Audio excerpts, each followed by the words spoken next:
மும்மொழி கொள்கையை ஏற்கும் வரை தமிழகத்திற்கு நிதி கிடையாது என மிரட்டும் விதமாக பேசினால் தமிழர்களின் தனி குணத்தை டெல்லி பார்க்க வேண்டியிருக்கும் என முதலமைச்சர் மு.க.ஸ்டாலின் எச்சரிக்கை. SSA நிதியை தமிழகத்திற்கு ஒதுக்க முடியாது என்ற மத்திய கல்வி அமைச்சர் தர்மேந்திர பிரதானுக்கு பல்வேறு அரசியல் கட்சி தலைவர்கள் கண்டனம்.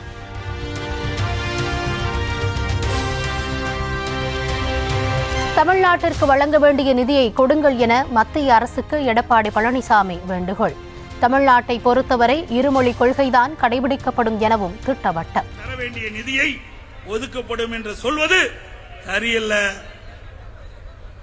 மும்மொழி கொள்கையை ஏற்க வேண்டும் என்று கேட்பது நிர்பந்தப்படுத்துவது சரியல்ல. மத்திய அரசாங்கம் தமிழகத்தை பொறுத்தவரைக்கும் இருமொழி கொள்கைதான் கடைபிடிக்கும், எந்த மாற்றமும் கிடையாது. ஒருங்கிணைந்த பள்ளிக்கல்வி திட்டத்தின் கீழ் தமிழக பள்ளிக்கல்வித்துறைக்கு மத்திய அரசிடமிருந்து நிதி பெறுவது எப்படி? அடுத்த கட்ட நடவடிக்கைகள் குறித்து துணை முதலமைச்சர் உதயநிதி ஸ்டாலின் அமைச்சர் அன்பில் மகேஷ் பொய்யாமொழி ஆலோசனை. மத்திய அரசிடமிருந்து தமிழ்நாட்டிற்கு நிதியை பெற சட்ட ரீதியாக அணுகலாமா அல்லது கூட்டணி கட்சி தலைவர்களுடன் பேசலாமா? இறுதி முடிவை முதலமைச்சர் அறிவிப்பார் என்று அமைச்சர் அன்பில் மகேஷ் பேட்டி. தமிழ்நாட்டு முதலமைச்சரும் இந்த தகவலை தெரிவித்து அடுத்த கட்ட நடவடிக்கையாக இதை பெறுவதற்கு நாம் என்ன பண்ணலாம், எப்படி லீகலாக போகலாமா, இல்லை எது சார்ந்து தோழமை கட்சி தலைவரோட பேசலாமா என்கின்ற முடிவை நான் எடுத்துக்கிறேன் என்று அவர் சொல்லியிருக்கிறார். தமிழகம் முழுவதும் திமுகவினர் நடத்தும் தனியார் பள்ளிகளில் மும்மொழி பாடத்திட்டமே இருப்பதாக அண்ணாமலை விமர்சனம். அரசு பள்ளிகளில் படிக்கும் குழந்தைகள் மட்டும் தமிழ், ஆங்கிலத்தோடு மூன்றாவது ஒரு மொழியை படிக்கக்கூடாதா என்றும் வினா.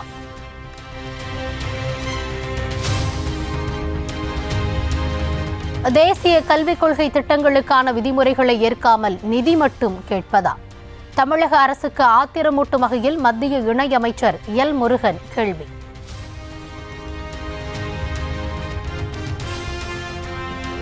சில கண்டிஷன்ஸ் இருக்கும். நீங்கள் கண்டிஷன்ஸை நான் ஒத்துக்கொண்டால் நாம் அரசாங்கம் முழுமையாக சப்போர்ட் செய்ய ரெடியாக இருக்கிறது என்பதுதான் அவர்கள் நேற்று சொல்லியிருக்கிறார்கள்.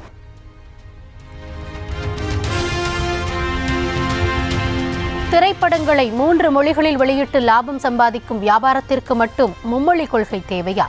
தமிழக வெற்றிக் கழக தலைவர் விஜய்க்கு பாஜக மூத்த தலைவர் தமிழிசை சவுந்தரராஜன் கேள்வி. தம்பி விஜய்ட்ட ஒன்று கேட்குறேன். தெலுங்கானாவில் நான் இருக்கும்போது அவரோட படம் தெலுங்கில் ரிலீஸ் ஆச்சு, ஹிந்தியில் ரிலீஸ் ஆச்சு. அப்போ மும்மொழி கொள்கை, பலமொழி கொள்கை உங்களை வியாபாரத்துக்கு இருக்கலாம், ஆனால் மும்மொழி கொள்கை குழந்தைகளின் அறிவாற்றலுக்கு இருக்கக்கூடாதா? இந்து சமய அறநிலையத்துறை சார்பில் 117 கோடியே 28 லட்சம் ரூபாய் மதிப்பீட்டில் திட்டப் பணிகள். 14 கோவில்களில் 18 புதிய திட்டப் பணிகளுக்கு முதலமைச்சர் மு.க.ஸ்டாலின் இன்று அடிக்கல். பெண்கள் தன்னை அப்பா என்று அழைப்பதாக முதலமைச்சர் மு.க.ஸ்டாலின் கூறிக்கொள்கிறார். குழந்தைகளும் பெண்களும் பாலியல் கொடுமைகளுக்கு ஆளாகும் போது அப்பா என்று கேட்கவில்லையா என EPS கேள்வி. செல்கின்ற பொழுது, மக்களை பார்க்கின்ற பொழுது இளைஞர்கள் என்னை அப்பா என்று அழைக்கின்றார்கள் என்று புதுசா கண்டுபிடிச்சிருக்கார்.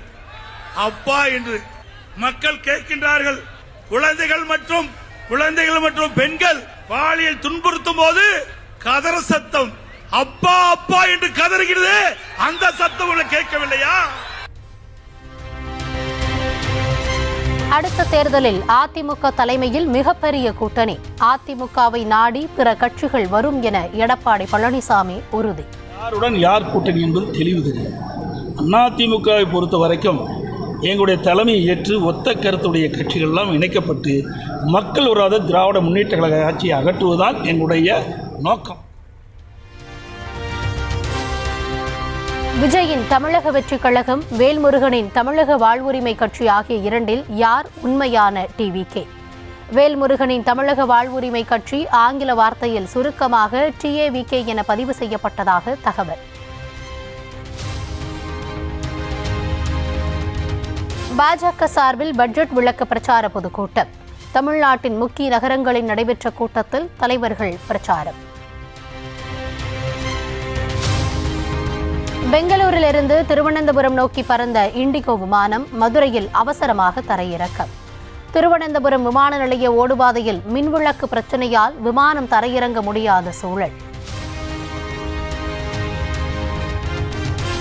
மயிலாடுதுறை முட்டம் இரட்டை கொலை வழக்கில் கைதான சாராய வியாபாரிகள் குடும்பமாக சிறையில் அடைப்பு. சாராய வியாபாரி மூவேந்தனின் தந்தை முனுசாமி கடலூர் சிறைக்கும், தாய் மஞ்சுளா திருச்சி சிறைக்கும் அனுப்பி வைப்பு. மூன்றாவது கட்டமாக மேலும் 112 இந்தியர்களை நாடு கடத்திய அமெரிக்கா. ராணுவ விமானம் மூலம் அமிர்தசரஸ் அழைத்து வரப்பட்டனர். குடியரசுத் தலைவர் திரௌபதி முர்முவுடன் பிரதமர் மோடி சந்திப்பு. அமெரிக்க சுற்றுப்பயணம் மேற்கொண்டு வந்த பிறகு இருவரும் சந்தித்து பேச்சுவார்த்தை.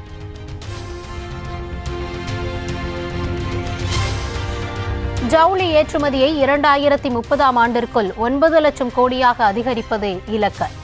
பாரத் டெக்ஸ் 2025 கண்காட்சியை தொடங்கி வைத்த பின் பிரதமர் மோடி பேச்சு. पिछले 10 वर्षों में हैंडलूम्स को बढ़ावा देने के लिए 2400 से ज्यादा बड़े मार्केटिंग इवेंट्स का आयोजन किया गया.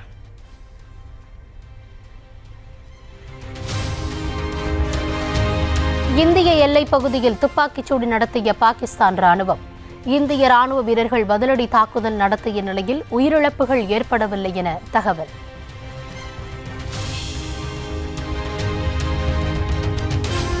டெல்லியில் இன்று நடைபெறவிருந்த பாஜக எம்எல்ஏக்கள் கூட்டம் நாளை மறுநாளுக்கு ஒத்திவைப்பு. டெல்லியின் அடுத்த முதலமைச்சர் யார் என்பதை தேர்வு செய்வதற்கான கூட்டம்.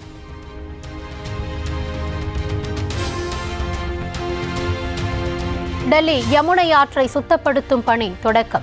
தலைநகரில் ஆட்சி அமைப்பதற்கு முன்னதாக பணியை தொடங்கியது பாஜக.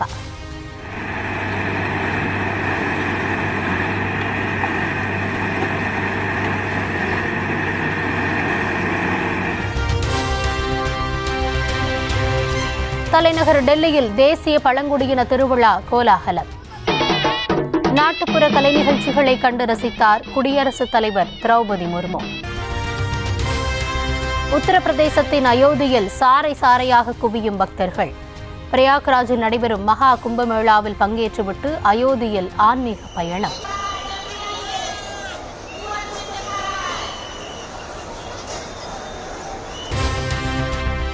உத்தரப்பிரதேசத்தின் பிரயாக்ராஜில் ஸ்தம்பித்தது போக்குவரத்து. மகா கும்பமேளாவில் பக்தர்கள் குவிந்த வண்ணம் இருப்பதால் போக்குவரத்து பாதிப்பு.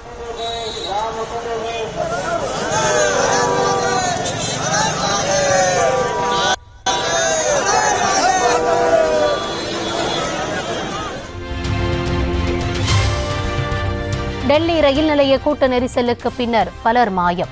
என்ன ஆனதோ என கண்டுபிடிக்க முடியாமல் உறவினர்கள் தேடி அலையும் பரிதாபம். கேரளாவில் தனியார் வங்கியில் கத்தி முனையில் ஊழியர்களை மிரட்டி 15 லட்சம் ரூபாய் கொள்ளையடிக்கப்பட்ட வழக்கு. கடனை திருப்பி செலுத்துவதற்காக வங்கி கொள்ளையில் ஈடுபட்டவன் கைது, 10 லட்சம் ரூபாய் மீட்பு. பழனி தனியார் விடுதிக்குள் புகுந்து பெண்ணை கத்தியால் குத்திக் கொன்ற வழக்கில் கைதான இளைஞர் தப்பி ஓட முயன்றதால் காலில் மாவுக்கட்டு. சாமியாரை பராமரிப்பதற்கான பணத்தை பங்கிட்டுக் கொள்வதில் ஏற்பட்ட தகராறில் கொன்றதாக அதிர்ச்சி வாக்குமூலம்.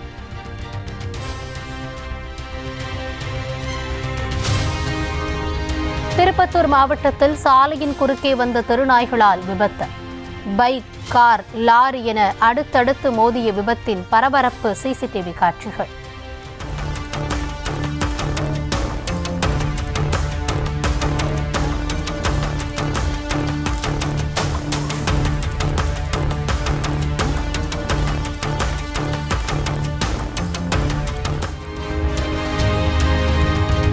சென்னை ராஜீவ்காந்தி அரசு மருத்துவமனை கழிவறைகள் சுகாதாரமற்று காணப்பட்டது குறித்து நியூஸ் தமிழில் செய்தி வெளியானதன் எதிரொலி. கழிவறைகள் சுத்தம் செய்யப்பட்டு தூய்மையாக இருப்பதை உறுதி செய்தது மருத்துவமனை நிர்வாகம்.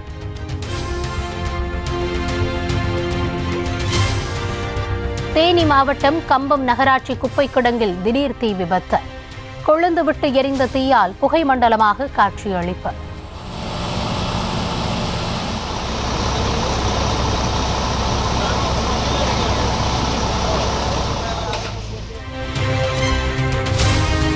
காசா முனையின் தெற்கு பகுதியில் மீண்டும் இஸ்ரேல் வான்வழி தாக்குதல். 3 போலீசார் கொல்லப்பட்டதற்கு ஹமாஸ் அமைப்பினர் கடும் கண்டனம்.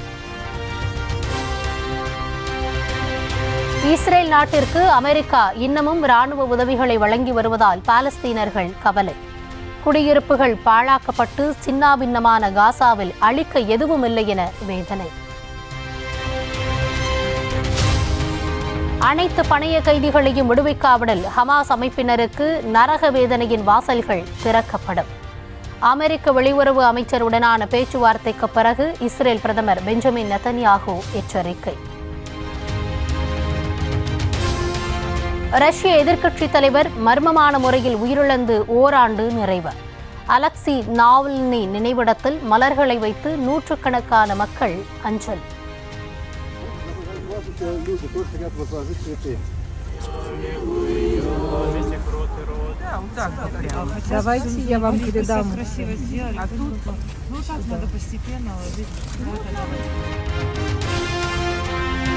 இத்தாலியின் வெனிஸ் நகரில் கோலாகலமாக கொண்டாடப்பட்ட வருடாந்திர காதல் திருவிழா.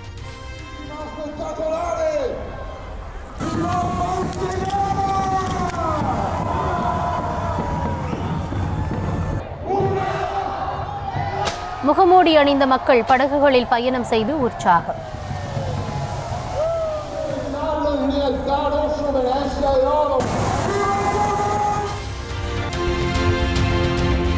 அமெரிக்காவின் கென்டக்கி பகுதியில் கொட்டி தீர்த்த கனமழையால் ஏற்பட்ட வெள்ளப்பெருக்கு.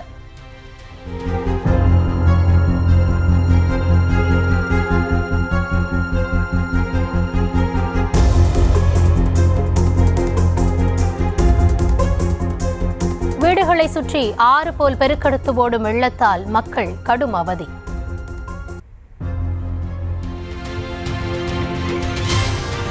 காங்கோவின் முக்கிய நகரமான புகாவுவை கைப்பற்றிய ருவாண்டா ஆதரவு பெற்ற கிளர்ச்சி படையினர். எந்தவித பரபரப்பும் இல்லாமல் அமைதியாக காணப்படும் மக்கள். மருத்துவமனையில் தொடர் சிகிச்சையில் இருக்கும் போப் பிரான்சிஸ் உடல்நிலை சீராக உள்ளது. வாட்டிக்கனில் நடைபெற்ற ஞாயிறு சிறப்பு வழிபாட்டை தவறவிட்டார். பிரேசிலின் ரியோ டி ஜெனீரோவில் 100 டிகிரி ஃபாரன்ஹீட் அளவிற்கு வெப்பம். உடல் சூட்டை தணிக்க கடற்கரையில் குவிந்த மக்களின் கழுகு பார்வை வீடியோ காட்சி.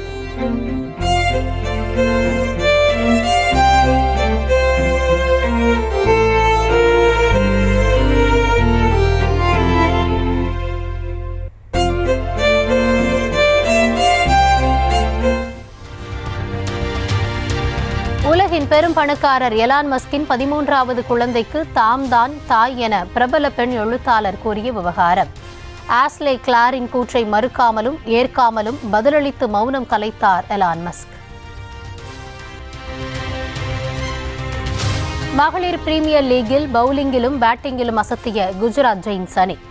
உத்தரப்பிரதேச வாரியர்ஸ் அணிக்கு எதிரான ஆட்டத்தில் 6 விக்கெட்டுகள் வித்தியாசத்தில் அபார வெற்றி. ஐபிஎல் தொடரில் சென்னை சூப்பர் கிங்ஸ் அணிக்கு எதிரான தொடக்க ஆட்டத்தில் மும்பை அணி கேப்டன் ஹர்திக் பாண்டியா விளையாட மாட்டார். கடந்த சீசனில் கடைசி 3 போட்டிகளில் மெதுவாக பந்து வீசியதற்காக ஒரு ஐபிஎல் போட்டியில் தடை. ஐபிஎல் தொடரில் சென்னை சூப்பர் கிங்ஸ் அணிக்கு எதிரான தொடக்க ஆட்டத்தில் மும்பை அணியின் கேப்டனாக ரோஹித் சர்மா நியமிக்கப்பட வாய்ப்பு. ஒரு போட்டியில் விளையாட ஹர்திக் பாண்டியாவிற்கு தடை விதிக்கப்பட்டுள்ளதால் ரசிகர்கள் எதிர்பார்ப்பு. ப்ரோ ஹாக்கி லீகில் ஸ்பெயின் அணிக்கு இந்திய ஆடவர் அணி பதிலடி. 2-0 என்ற கோல் கணக்கில் வெற்றி பெற்று அசத்தல். தென்கொரியாவின் பிரபல நடிகை 24 வயதில் உயிரிழந்ததால் ரசிகர்கள் அதிர்ச்சி. வீட்டில் இறந்து கிடந்த கிம் சே ரோனின் மரணத்தில் சந்தேகப்படும்படி எந்த விஷயமும் இல்லை என காவல்துறை தகவல்.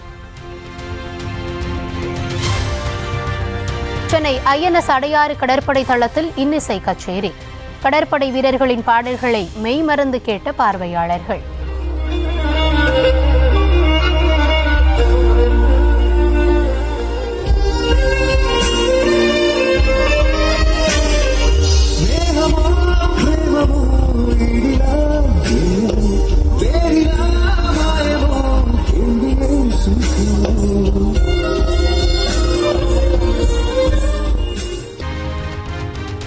மாவட்டம் எடப்பாடியிலிருந்து பழனிக்கு முருக பக்தர்கள் பாத யாத்திரை.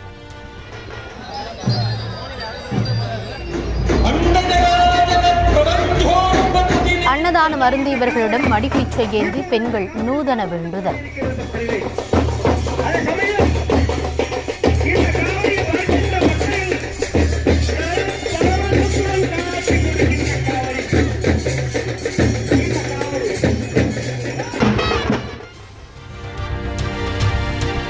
மயிலாடுதுறை மாவட்டம் கூரைநாடு மகாமாரியம்மன் கோவிலில் 21ஆம் ஆண்டு திருவிளக்கு பூஜை. ஏராளமான பெண்கள் குத்து விளக்கேற்றி சிறப்பு வழிபாடு.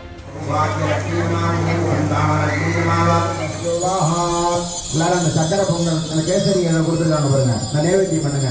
அஸ்திராஜனமா புரோக்யா தவகாஜனமாக பரிஷித்யா தீப மகாலட்சுமி நமாக அமிர்தோபஹாரம் நிவேதயாமி. அப்படியே தேங்காய் பழத்தில் பார்க்க நைவேத்தியம் பண்ணுங்க. सर्वावत्र निवारण्ये नमः सुस्ताजी नमः गभाव मधुराजी नमः धीराजी नमः त्रिकोणगाजी नमः महगाजी नमः